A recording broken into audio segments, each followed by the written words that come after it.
Mr. President, ladies and gentlemen, our negotiations have been held in a constructive atmosphere of mutual respect.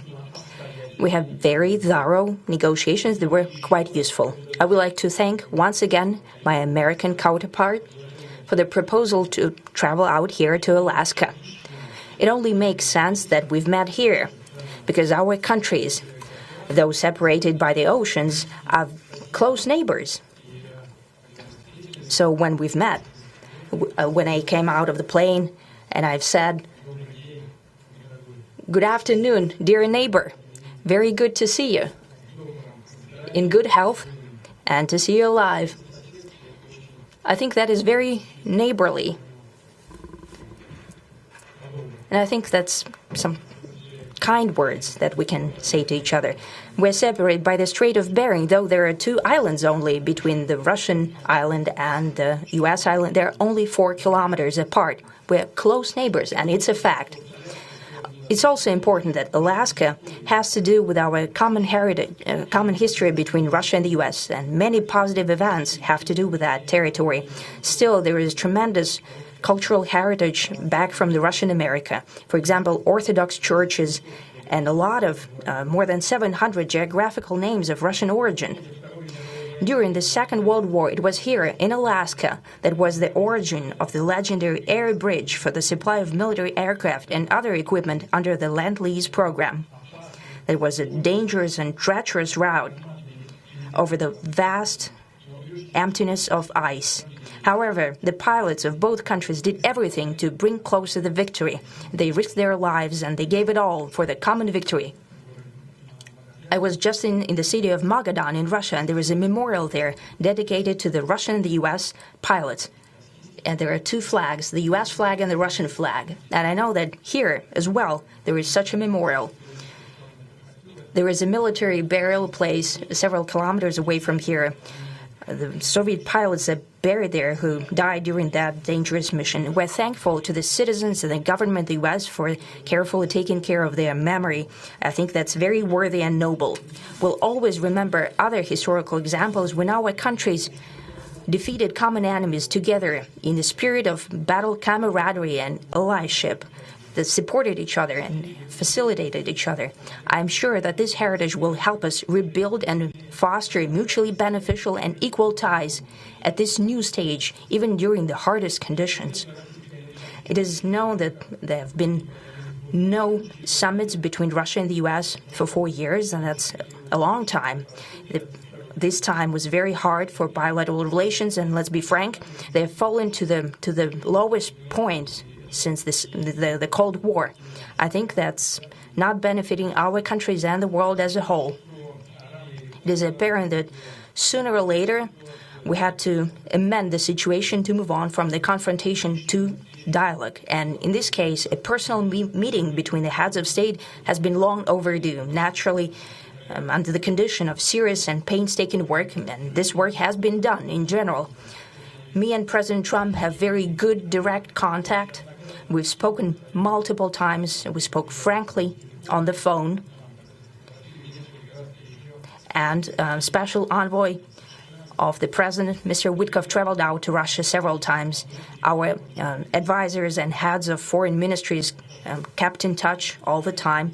And you know fully well that one of the central issues was the situation around Ukraine. We see the strive of the administration and President Trump personally to help facilitate the resolution of the Ukrainian conflict. And his strive to get to the crux of the matter, to understand this history, is precious.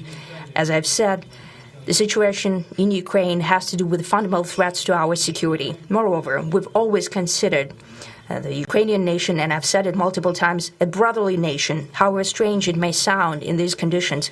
We have the same roots, and everything that's happening is a tragedy for us and terrible wound. Therefore, the country is sincerely interested in putting an end to it. At the same time, we're convinced that in order to make the settlement lasting and long-term, we need to eliminate all the primary roots the primary causes of that conflict, and we've said it multiple times, to consider all legitimate concerns of Russia and to reinstate a just balance of security in Europe and in the world on the whole. And I agree with President Trump, as he has said today, that naturally the security of Ukraine should be ensured as well. Naturally, we are prepared to work on that. I would like to hope that the agreement that we've reached together will help us bring closer that goal and will pave the path towards peace in Ukraine. We expect that Kiev and European capitals will perceive that constructively and that they won't throw a wrench in the works. They will not make any attempts to use some backroom dealings to conduct provocations to torpedo the nascent progress. Incidentally, when the new administration came to power, bilateral trade started to grow. It's still very symbolic. Still, we have a growth of 20%. As I've said, we have a lot of dimensions for joint work. It is clear that the U.S. and Russian investment and business cooperation has tremendous potential. Russia and the U.S. can offer each other so much in trade, digital, high-tech, and in space exploration. We see that Arctic cooperation is also very possible, and our international context, for example, between the Far East of Russia and the West Coast of the U.S.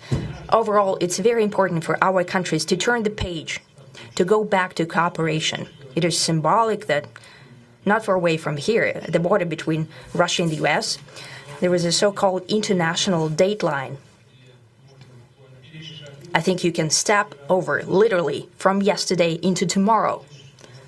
And I hope that we'll succeed in that, in political sphere. I would like to thank President Trump for our joint work, for the well-wishing and trustworthy tone of our conversation. It's important that both sides are result-oriented, and we see that the President of the U.S. has a very clear idea of what he would like to achieve. He sincerely cares about prosperity of his nation. Still, he understands that Russia has its own national interests. I expect that today's agreements will be the starting point, not only for the solution of the Ukrainian issue, but also will help us bring back businesslike and pragmatic relations between Russia and the U.S.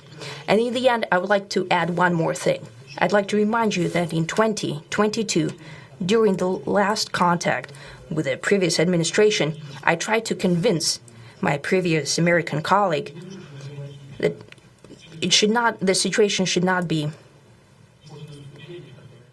brought to the point of no return when it would come to hostilities. And I said it quite directly back then that it's a big mistake. Today, when President Trump saying that if he was the president back then, there will be no war. And I'm quite sure that it would indeed be so. I can confirm that. I think that overall, me and President Trump have built a very good, businesslike, and trustworthy contact. And I have every reason to believe that moving down this path, we can come, and the sooner the better, to the end of the conflict in Ukraine. Thank you. Thank you. Well, thank you very much, Mr. President. That was very profound. And I will say that I believe we had a very productive meeting. There were many, many points that we agreed on, most of them, I would say, a couple of big ones that we haven't quite gotten there, but we've made some headway. So there's no deal until there's a deal. I will call up NATO in a little while. I will call up the various people that I think are appropriate, and I'll, of course, call up President Zelensky and tell him about today's meeting. It's ultimately up to them. They're going to have to agree with what Marco and Steve and some of the great people from the Trump administration who've come here, Scott and John Ratcliffe, thank you very much. But we have some of our really great leaders. They've been doing a phenomenal job. We also have some tremendous Russian business representatives here, and I think everybody wants to deal with us. We've become the hottest country anywhere in the world in a very short period of time, and we look forward to that. We look forward to dealing. We're going to try and get this over with. We really made some great progress today. I've always had a fantastic relationship with President Putin, with Vladimir. We had many tough meetings, good meetings. We were interfered with by the Russia hoax. That made it a little bit tougher to deal with, but he understood it.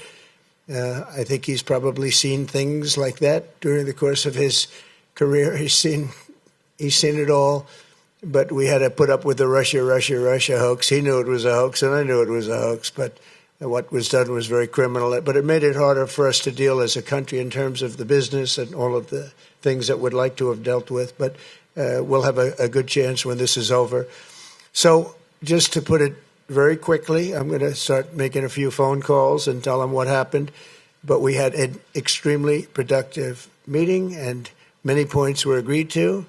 There are just a very few that are left. Some are not that significant. One is probably the most significant, but we have a very good chance of getting there. We didn't get there, but we have a very good chance of getting there. I would like to thank President Putin and his entire team, who I know in many cases, other than that, whose faces I get to see all the time in the newspapers. You're almost as famous as the boss, but especially this one right over here.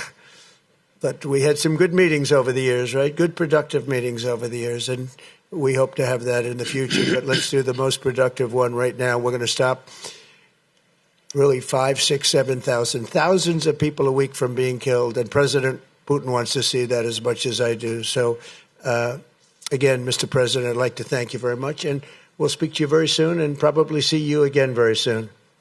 Thank you very much, Vladimir. Next time in Moscow. Oh, that's an interesting one. I don't know. I'll get a little heat on that one, but I could see it possibly happening. Thank you very much, Vladimir. And thank you all. Thank you. Thank you. Thank you so much.